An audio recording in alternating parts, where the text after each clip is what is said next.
Good morning, everybody. Welcome to the show today. We're back to finish off the little boxes. So enjoyed the show today. We're just going to be doing little bits and pieces, and we'll be doing insides and stuff. So all sorts of stuff going to be happening. I seem to set myself little tasks every week that mean I can't reach them. But at least we can carry on for the next week and things like that.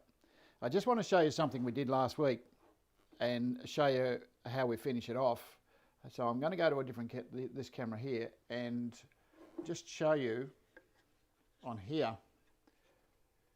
Just there is where I did that repair last week. And as you can see, when I turn the box around, you can actually see that my grain runs the correct direction. And I've sanded off that side and the top side, and now I'm just going to sand off that little piece there, right? So I'll get to sand that off. You can see it's quite a good little repair. It's actually come up quite nicely. I'm really pleased with it. And once I put a finish on it, the only thing that you're going to see is that little mark there on the top. And that will look like it'll blend in eventually as to part of the long side of it. So it won't be that noticeable once you put a finish on it. So I'm going to go over to the sander now, and I'll just show you how I sand off the front edges, and we'll go from there. So over to the sander. I'll leave that camera as it is, and I'll just move the camera.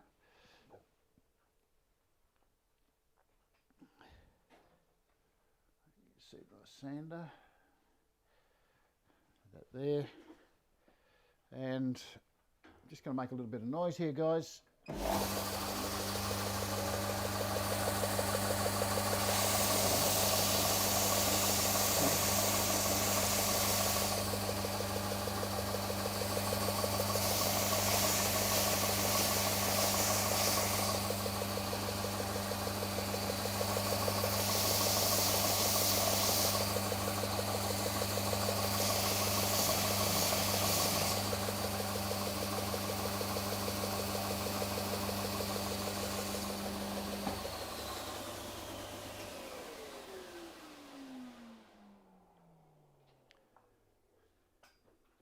And so now you can see where that repair was, right there.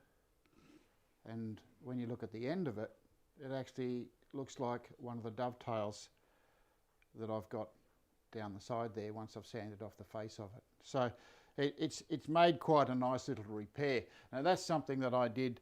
I damaged it right at the beginning for those of you who didn't see that.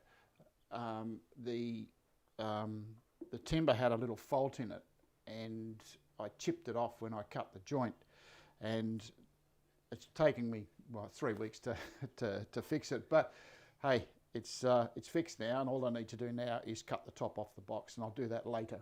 So I'm going to put that aside. Those boxes are going to be the ones that I will cut off. I'll do those after hours sometime, and these are the ones that we've been working on. These are ones that I made to fill in all the little spaces and to do all the componentry to while glue dried, while repairs were fixed, things like that on those other boxes. So last week I got to the point where we cut the hinge rebates, and I didn't get to fit the hinges. So we're going to do that this week, and I'm going to show you how I go about it. Now, it's not always the same way. Sometimes I'll adjust it depending on whether I'm got faults with the timber, or if I'm trying to do something special or something a bit fancier. So this is the general way that I'll put hinges onto boxes that are actually not commissioned, you might say. So if a commissioned box, of course, I'll cut everything by hand and use that technique. And one of these days I'll show you how I go about that. But for the moment, for those people who want to get it done quickly, this is probably a better way of doing it. So the two boxes that I have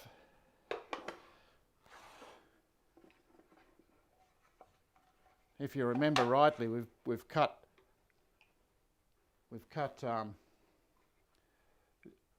small dovetails in the two boxes. So we've used our A10. We've expanded the material on the, well, not expanded, but we've used thick material on the back of it to counter for the width of the hinges. So we've done that, and that's where we're up to now, is just to fit the hinges, and I've got two small boxes exactly the same. So on the boxes, what I've decided to do is, on my first box, the bigger box, I'm going to put on a bigger hinge, and on the small box I'm going to put on a small hinge. Now the small hinge is 19mm, the big hinge is 25mm, and this is something I was saying last week, for those who weren't watching last week. Make sure that when you cut your rebates in the top of the boxes, that you match the router bit to the size of the hinge. If you don't do that, you're going to have gaps. You can see, just come in a little bit closer on that, you can see that actually it fits perfectly, because I've used a 19mm rebate, a 19mm router bit to cut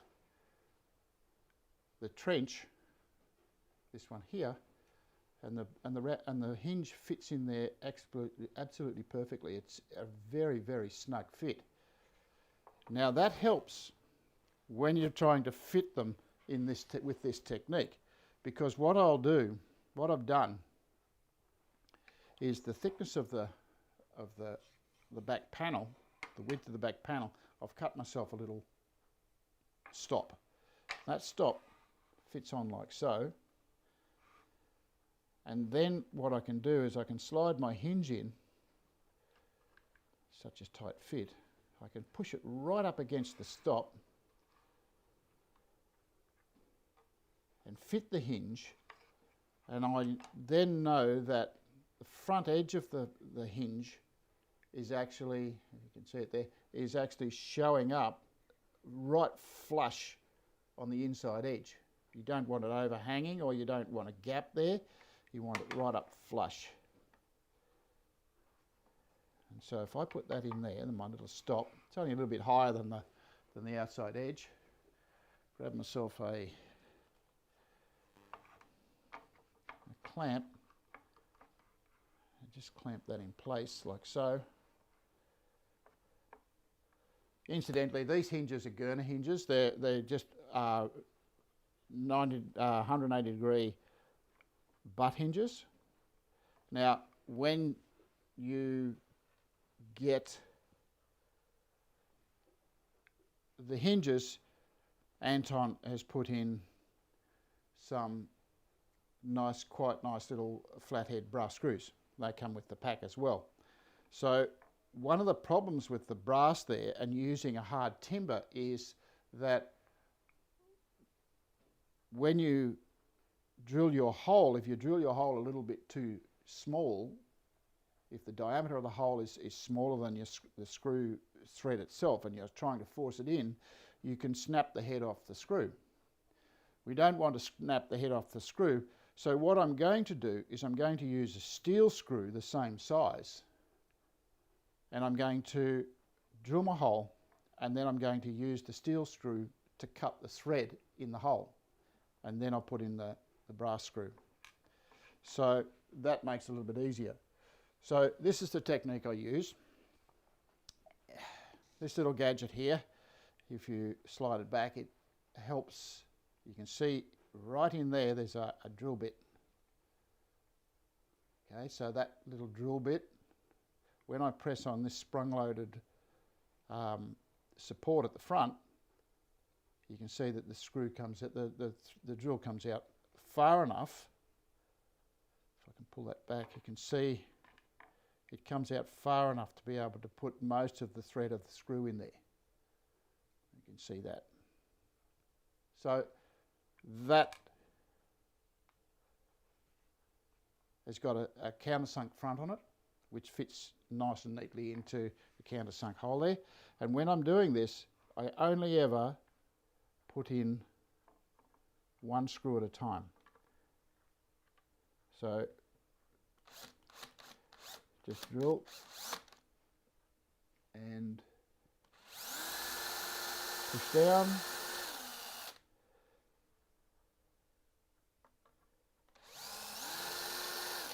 Just check it. Like so. Steel screw.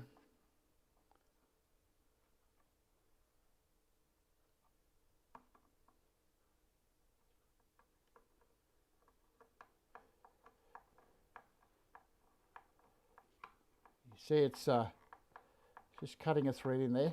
That's all it's doing. Don't want to go all the way. Just part the way is enough. And now I can put in my brass screw without fear of actually breaking the top off it.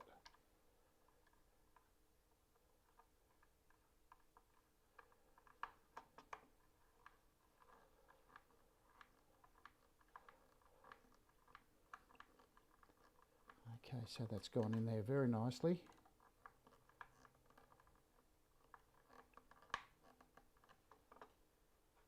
Now, later on I'm going to head the screw. You can see that actually the screw head actually goes the wrong way. I want the screw head to go this way, so I'll head the screw a little bit later on. I'll just push it down a tiny little bit more. But basically that's fitted that hinge. Incidentally, I generally put, you can see this is the top, I generally do the bottom first. And you can see that that's fitted very nicely and it's flush on the inside. So I'm just going to go ahead and do the other one. Find the other hinge. You can see that shuts nicely. So fit my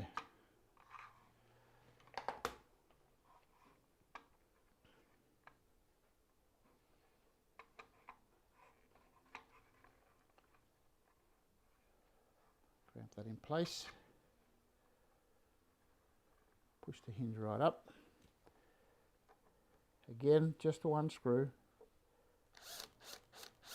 Make sure everything's vertical when you do it.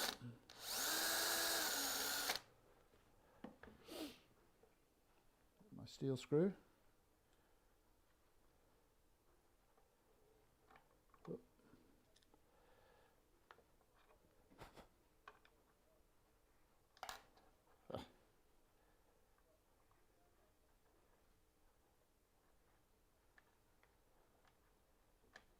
Back the front.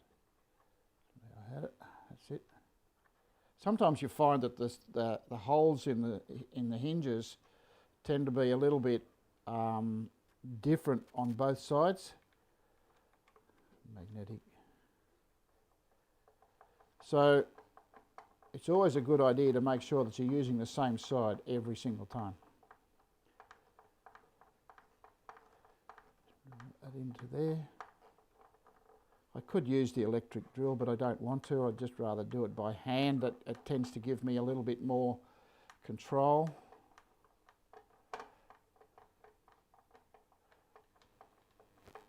Should have my fingers out of the way so you can see what I'm doing.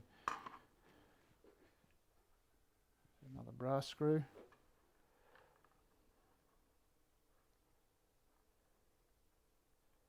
Like so.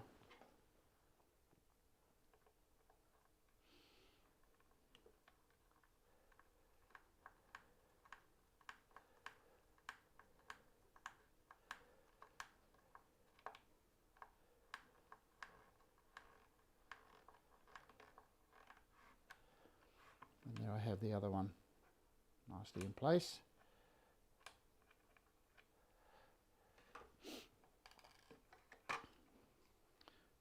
Now the thing to remember here is that we're going to put the other, just shoot some of this stuff out of the way. The other one's going to go on there too.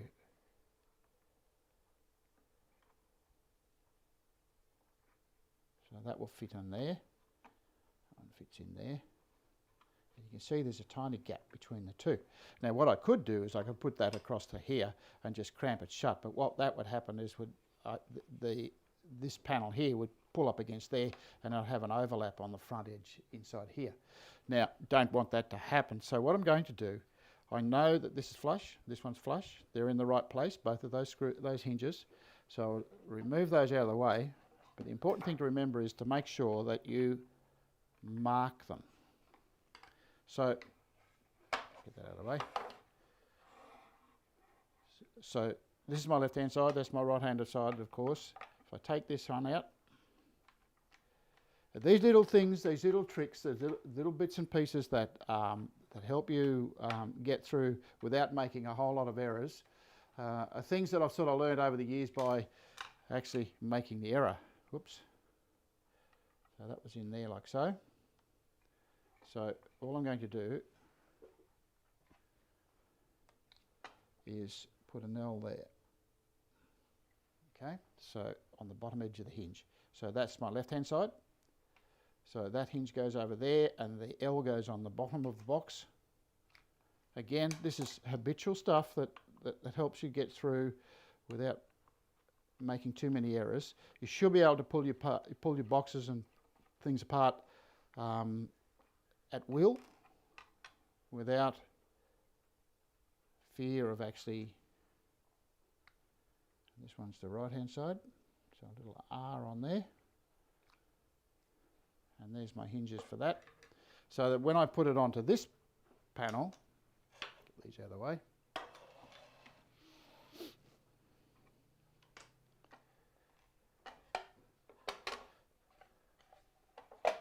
You can see this is my left-hand side, so that goes over to here. So this hinge will be my left one, so that will go over here.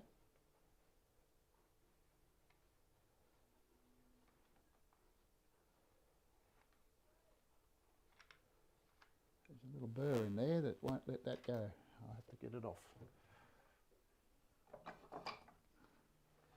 My little chisel.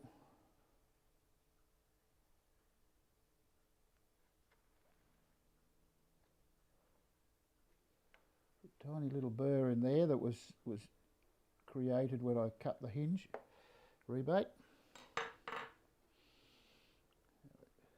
Should be able to fit that now.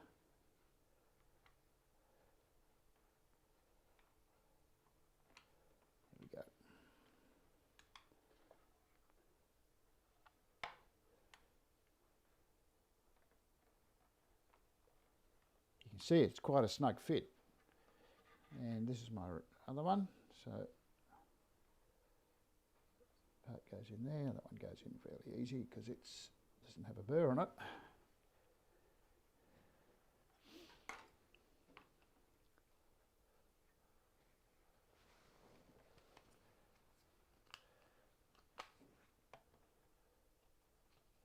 I'll do both of these. No, I actually won't do them both at the same time, that's not a good idea. Start to rush things, you tend to sort of make errors. Let's do them one at a time properly. Okay, so the outside of that, again.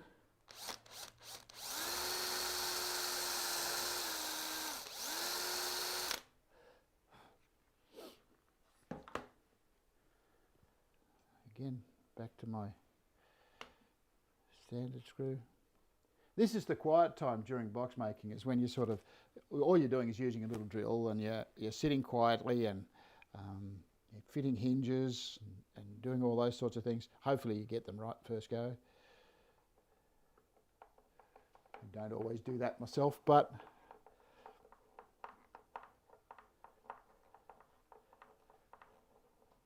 one of the other things that I need to do as well is I need to run a chamfer along that back edge there. I tend to do that on all the boxes. What it does, it gives me a deliberate edge on the back where the hinges are, and if any binding is likely to occur, you can get rid of it. It'll eliminate any of that sort of thing. So, incidentally, usually by the time you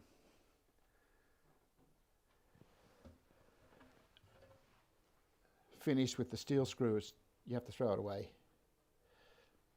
You've usually torn the thread out of it or torn the the top slots out of it. But it saves you tearing the screws up in your job. See, that's gone in there nicely as well. Now we do the other end.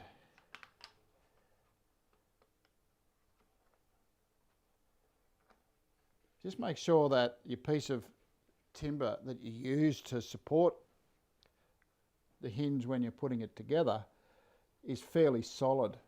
You don't want a flimsy piece of 4mm or something like that. So you can see I've got a piece of 8mm there.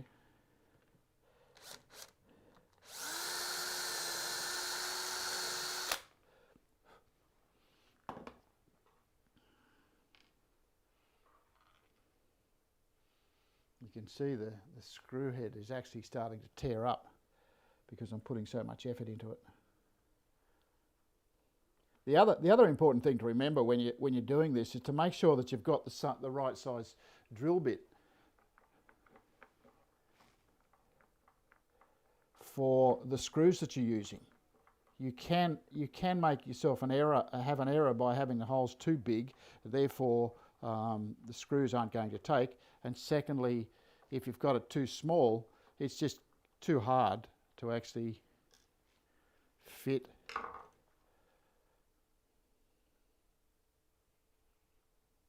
The hinges. Okay, so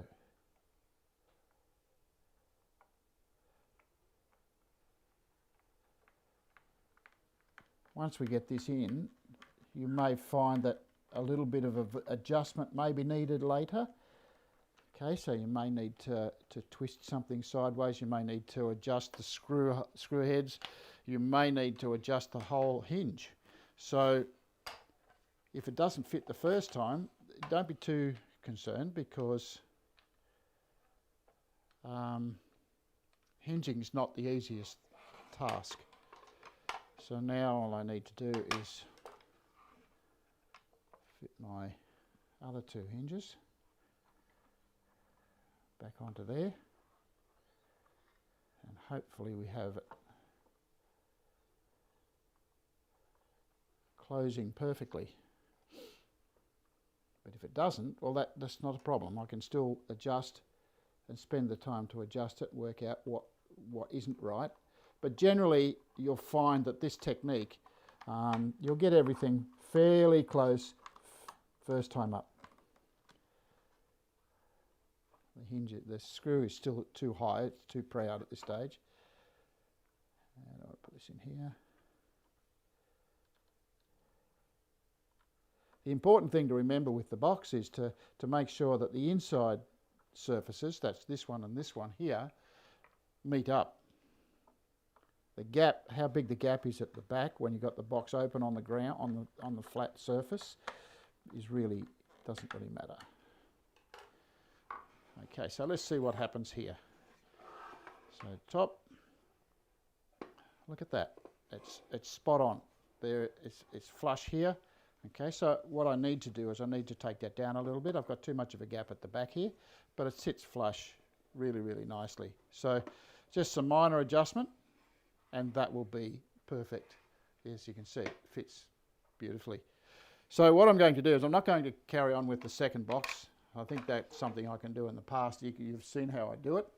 So what I want to do now is I want to make some of the inside components. So what we'll do with the box is I'll make a panel for the inside, show you how I do that, so that we can get it out. Now, thinking about what the box is actually going to be used for, what we did with this box here, find the right one,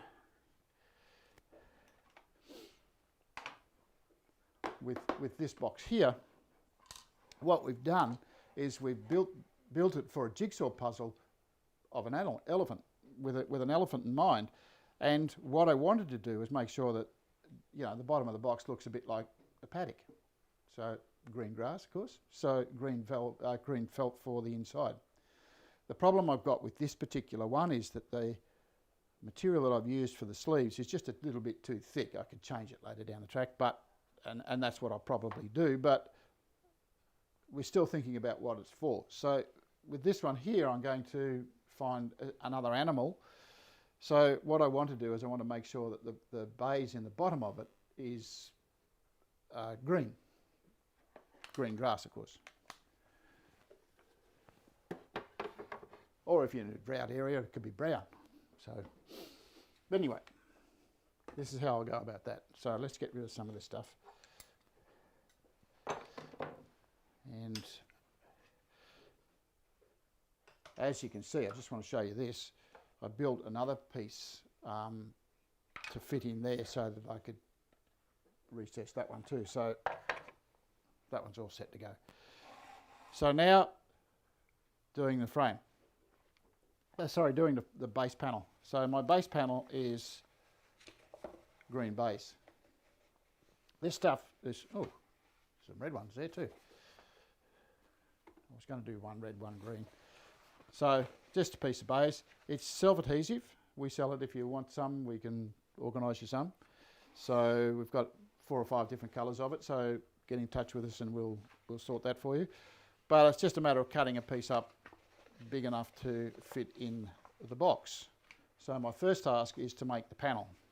Now the panel, and this is the only time I ever use plywood for any construction of the box. You can see the box is not, it's all solid timber. I use a piece of plywood because it's sacrificial. Okay, now that means, just excuse me a sec, the breeze. Got a sore throat too.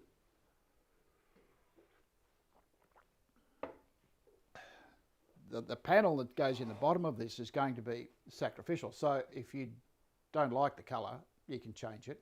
So you can pull it out and you can tear off the baize and put some different colour on it.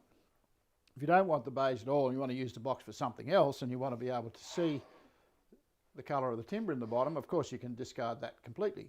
And it's just a piece of plywood with a bit of baize on it. It's not exactly an expensive piece of timber that you might have purchased. So that's part of the reason why I just use baize.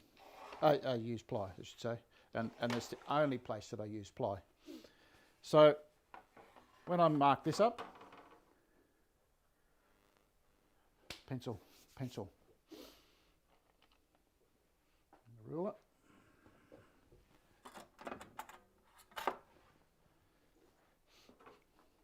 Okay, so it needs to fit perfectly.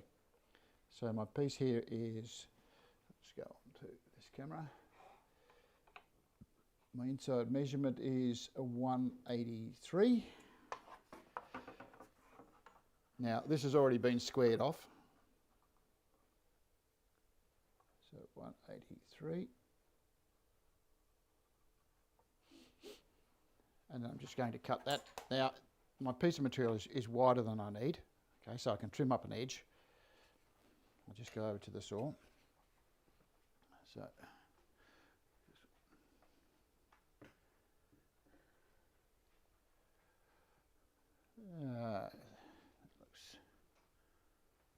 looks about right. So on my drop saw,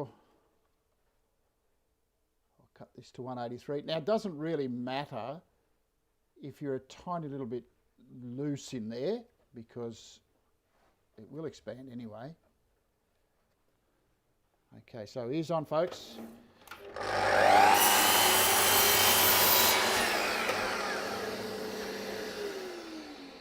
Now once I've got to that point there, I'll then turn it around and I will trim off another edge to make it square. Now, as I've said to you many times, the backing board that I have on this saw is actually 90 degrees to the blade, so therefore up against the back there is square.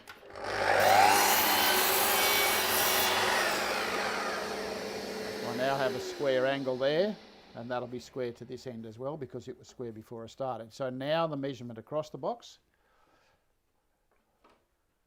Just get my ruler and my bits and pieces. So the measurement across the box, see that, is 142.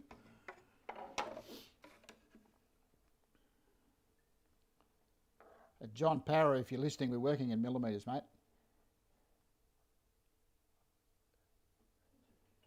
Just in case you've forgotten.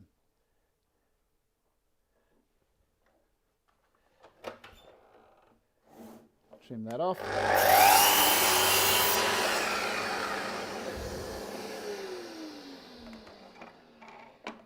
So now it's a fit. Okay, so that fits perfectly that way. Don't get into the habit of popping it in there. And as you can see here, it doesn't quite fit. It's a bit too snug. So I'm just going to take a trimming off the edge. And I do that by just pushing it up against the blade below the teeth so that the kerf is all I'm going to take off.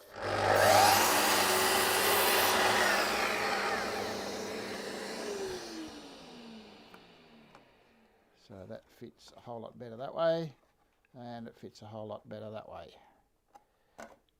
Oh, like I said, don't do that, otherwise things get stuck in there. That wasn't meant to happen. I've got it. It's all good. Okay, back to the workbench.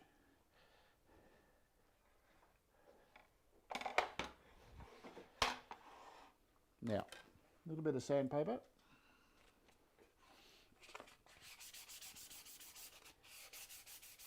Just taking off the sharpness off the edge of the piece. You can, if you like, put a coat of finish on this at this stage. I generally don't do that. I find that if you put the finish on, it takes a little bit more time, and if you use an oil finish, your baize won't stick to it. So that's probably the worst side of the piece, whereas this is not so bad. Nice clean piece, although it's got a little marker now, so I might put the baize on this side. So cut myself a piece of baize.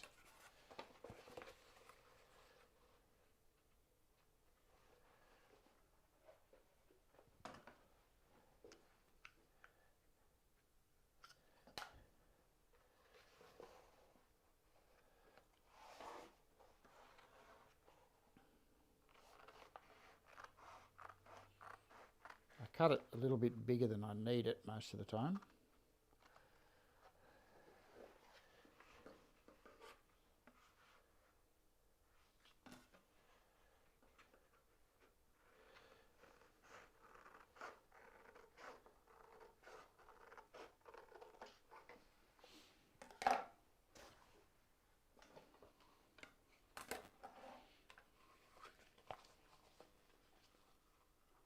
You might be thinking, that bit of timber's warped. And it is. It's just moved a little bit in the heat. It's not going to affect it a great deal. And it's very, very thin, so it's only 3 millimetres thick. So it's just a matter of sitting that on there like so. Not quite in the right spot. Now, this is the beauty of this. I can shift it.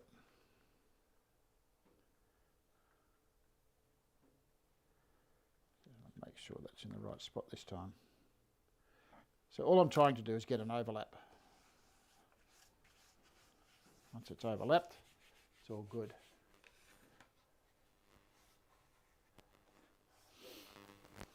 You'll have to go back, Ted. You'll have to go back over the things to catch up on this one. It's only been about 4 weeks. But anyway, it's a nice little box, a nice little pair of boxes. Cramp. Now this is just a piece of compact laminate that I've got. You can actually see that it's quite a lot of damage on it.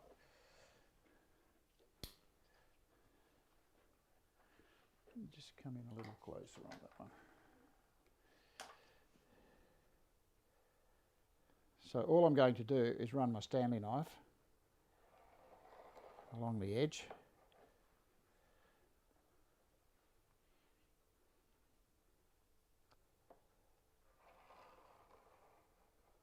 Like so.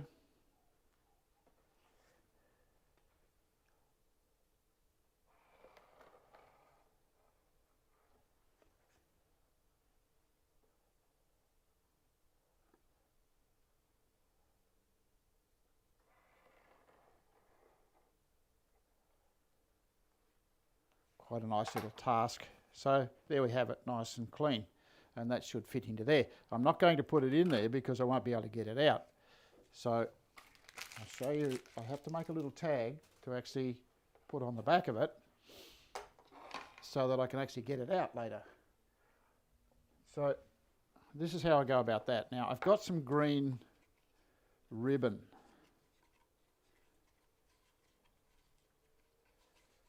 And you can buy this stuff at Spotlight. Or any good haberdasher. Or any good haberdasher, as Pam says. Quite right. A little bit of that. And you can see that this stuff here, you can see it's dull on one side and shiny on the other. I like to have the shiny side up so that when it sits in the box, it's got the shiny side showing.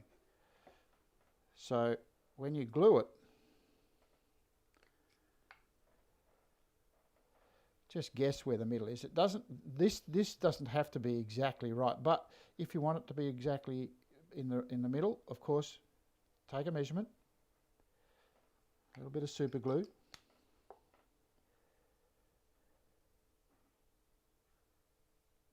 Put my tag on.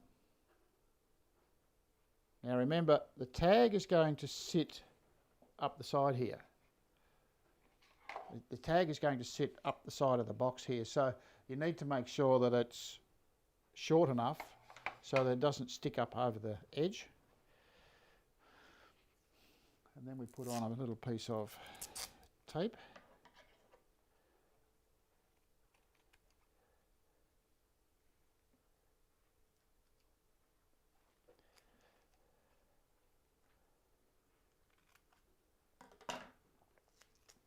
Just to hold that down, just to make sure that it doesn't go anywhere.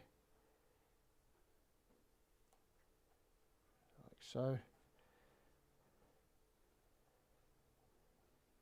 It just holds all the edges down. I haven't got glue everywhere, and it's quite a nice little tag, as you can see. One of the other things that I do to it is I generally put a little bit of super glue on that edge. It just stops it from fraying. Also it creates a little bubble there that you can actually get hold of when you're trying to get the thing out.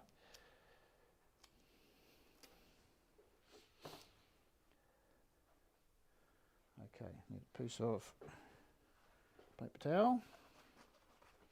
The glue's been on there long enough. That, and there's my little tag on the end, and when you fit it into the box,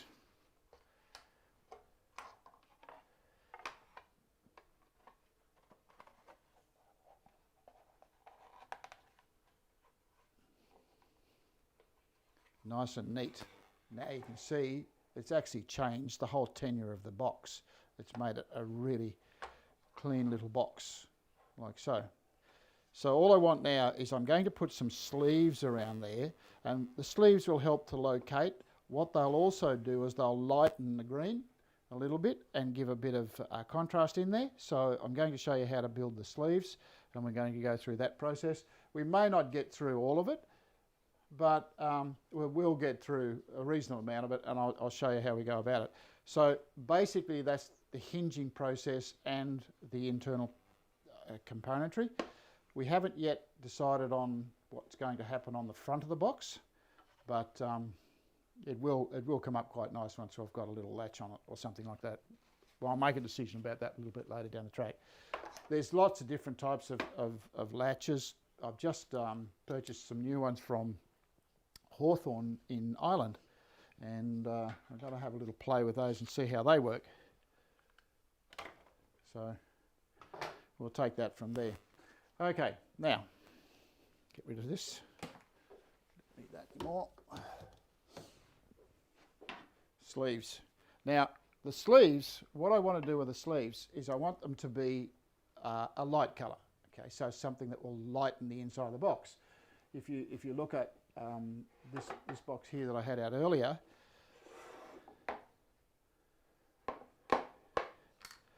you can see how it's a bit lighter around the inside of it. The sleeves on this actually match the material on the lid. But it's still, when you look at the sleeves, you can see that they are quite dull. They need to be a little bit brighter just to give the thing a little bit of a lift, if you like that sort of thing. But the other thing is they're too thick, and secondly,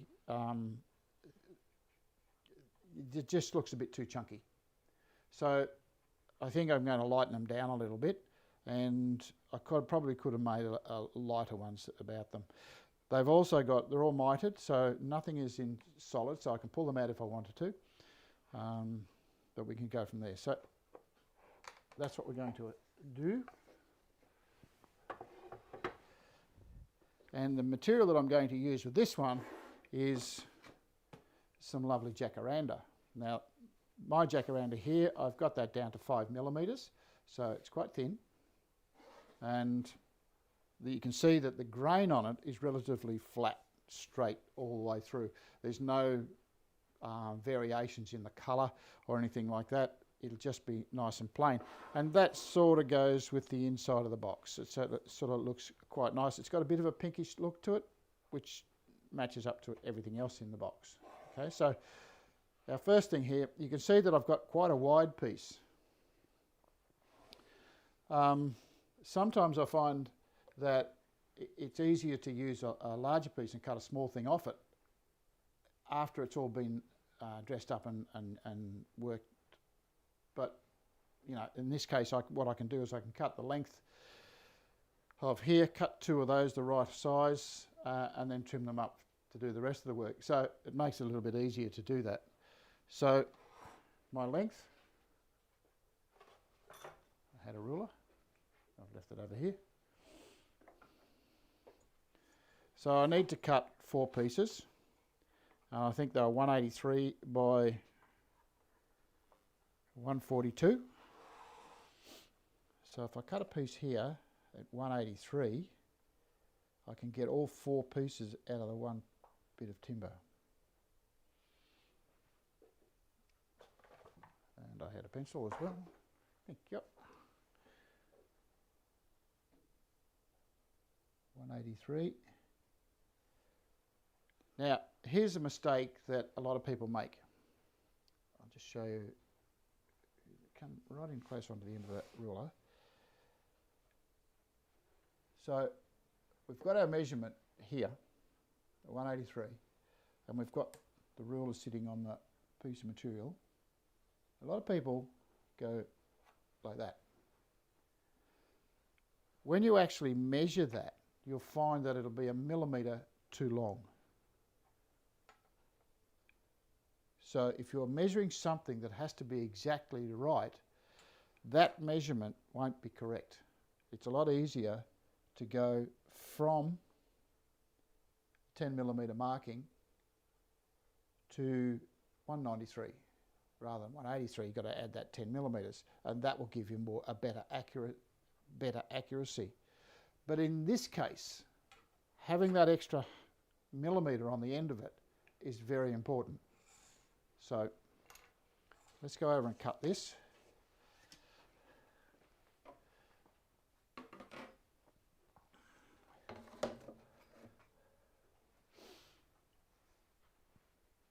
Okay, so you can see the ears on everybody. You can see where I've got my marking here.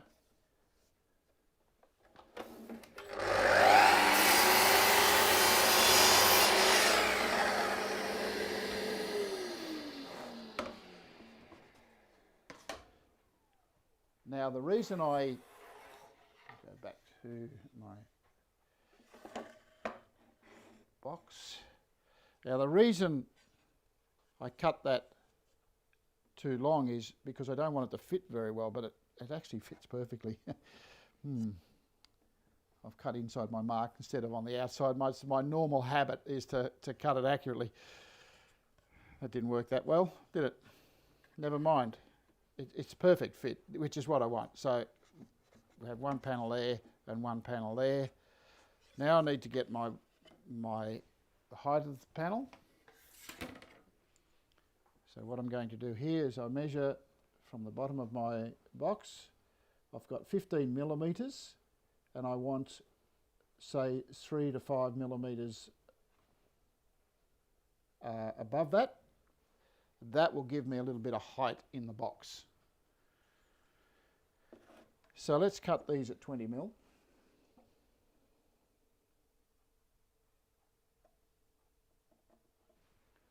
So all I've done is I've marked one little piece there at 20 mil. You can't see that? It's close anyway. And now I'm just going to get my fence set up.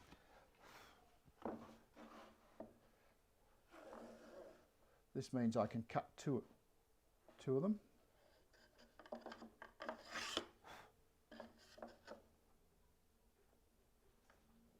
Just getting that laser light. I've got a laser line on my saw. Just get a fence, get a couple of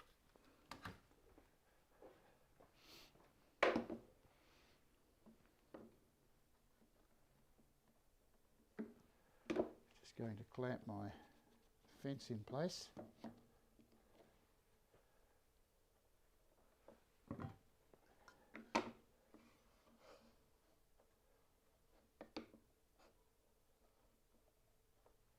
Just cut that off.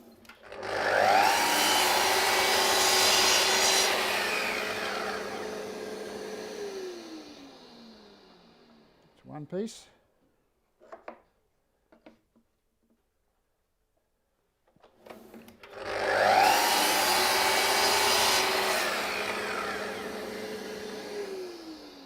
Two.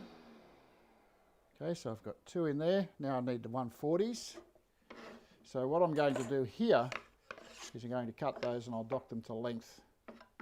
That way I've got everything exactly the same size.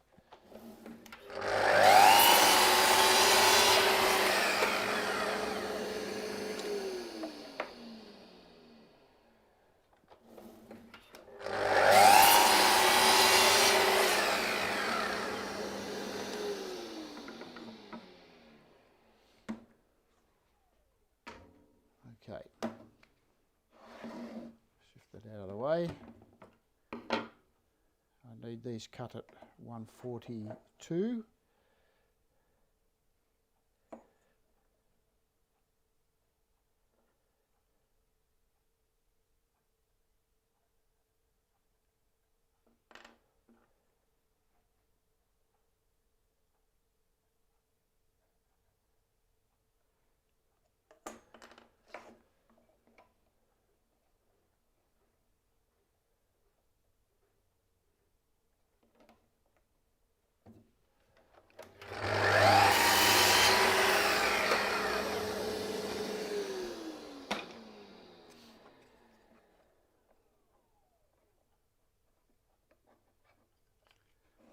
Okay, now they don't quite fit, and this is what I was trying to show you earlier where I cut them exactly right. You can see that I've got a little bit over on the end of it. So all I'm going to do now is dock off the ends until they fit nice and snug. All right, shift all this stuff out of the way. Out of the way.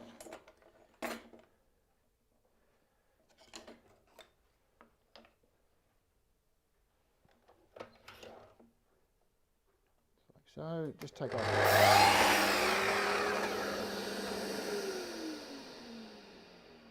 Try it. Do it again.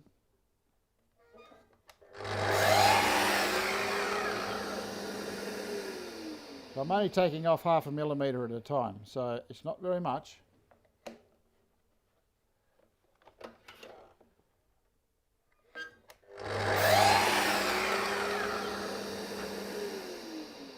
It's a perfect fit.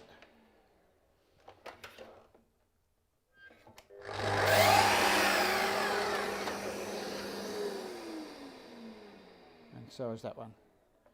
Okay. Back to the bench.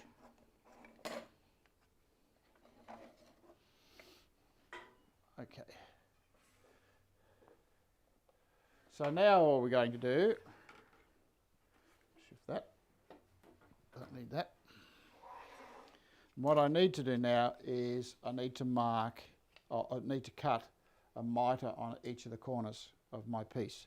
Now when I'm cutting the mitres, I used to use the drop saw, but I found that the drop saw actually gave an odd cut and it didn't fit very well, so I've reverted back to doing things by hand. So my tool of choice is my Jim Davey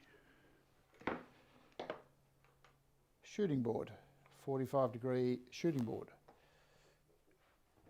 and a little Veritas plane, my little block plane, sure, low angle plane.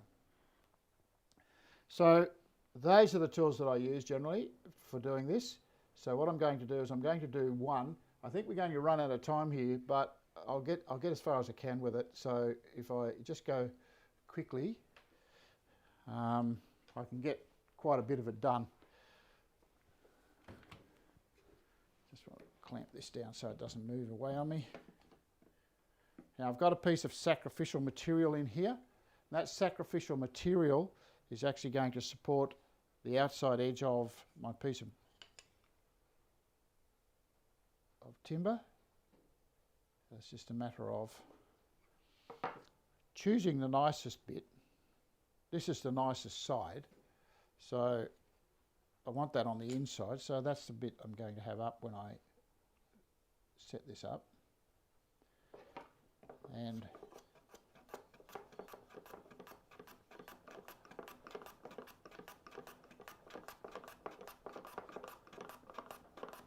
that's quite a nice sound, that planing piece of timber being shaved off there. You can see the shavings are quite small, so I've got my plane set very light.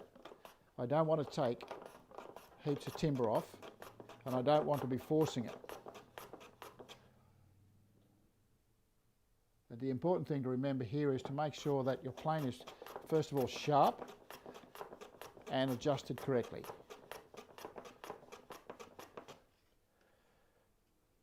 And you can see I've taken that down and that looks quite nice. Just turn it around that way.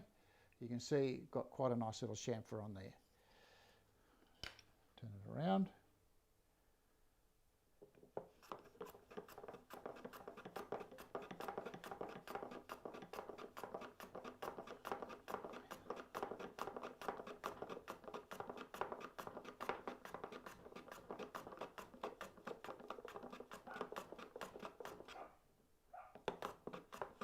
Just keep checking it, making sure that it's all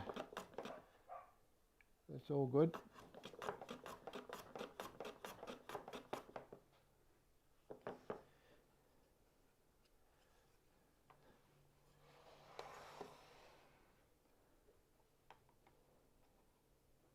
That one fits nicely. Now it's a little bit too high. I'm going to have to dock them down anyway, but at this stage. But I'll do that after I've rounded over. I think there's something wrong with one of these pieces of timber. There is, it's not square. It shifted when I cut it, so I'll just cut myself another one of those. I'll be back in a sec. Oh no, I can't. Just work on the other pieces. Yep. We're going to run out of time anyway. I'm going to have to dress it up. You look at the shavings, you can see that those shavings, you know, really are fine. So that's the sort of thing you want your tool to do.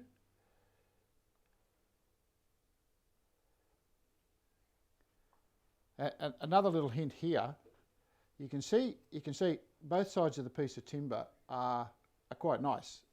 It's nice and even. The grain's lovely. It's smooth because I sanded the timber before I started. But you'll notice that where I've cut it off, I didn't take a first cut across along the piece of timber before I cut it through, and it's torn the edge.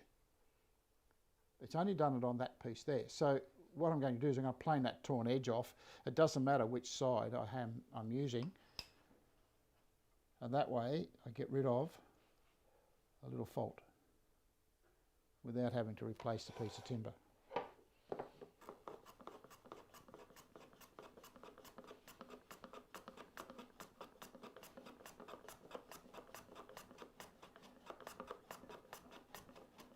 if you're watching Dave today, or you're going to turn over to Dave, he's continuing with his little laundry cabinet.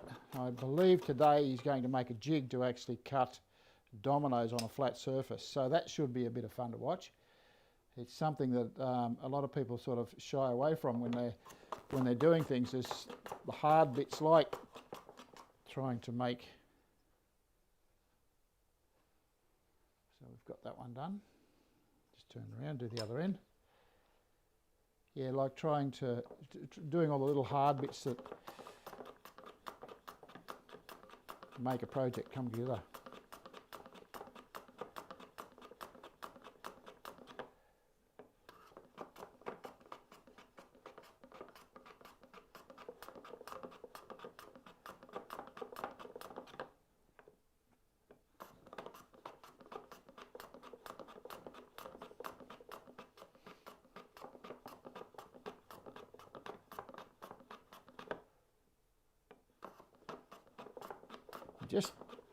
You can see I just stop every now and then just to check, just to make sure that I'm doing right. I haven't quite gone far enough down yet.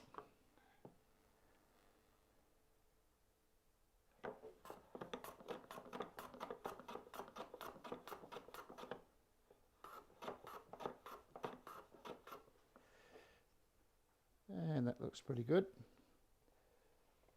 It goes in there, and you can see that that one fits in there. Now, you can see that the joint in the front there, that's a really nice fit. You can see it fits well. It looks nice and clean, and it sort of hides back in amongst the timber. So when what I will do is I'll dress this up. I'll dress it up and fit them, and then I'll show you what I do to the top of them next week and get all that sorted. In the meantime, I will put the hinges on my second box and get quite a bit of that done before we come next week, and then I can before the show next week, and I can show you exactly where it came, how I got it there. So that's probably the best way to do it at this stage. The Jim Davies mitre board, shooting board, unfortunately not made anymore, but you can make your own. They're quite easy to make, and they are really, really handy when you're doing small projects like this. So give that a shot and have a go at it, and you'll get something done that'll look good in your workshop. So there you have it. So please stay safe, everybody. Those of you who are locked down, get in the shed, have a little play, make a little box. If you're getting stuck with something, by all means give me a call, and we can talk you through any problems that you might have with your Gifkins jig. So have a good week, everybody, and I will catch you all next week.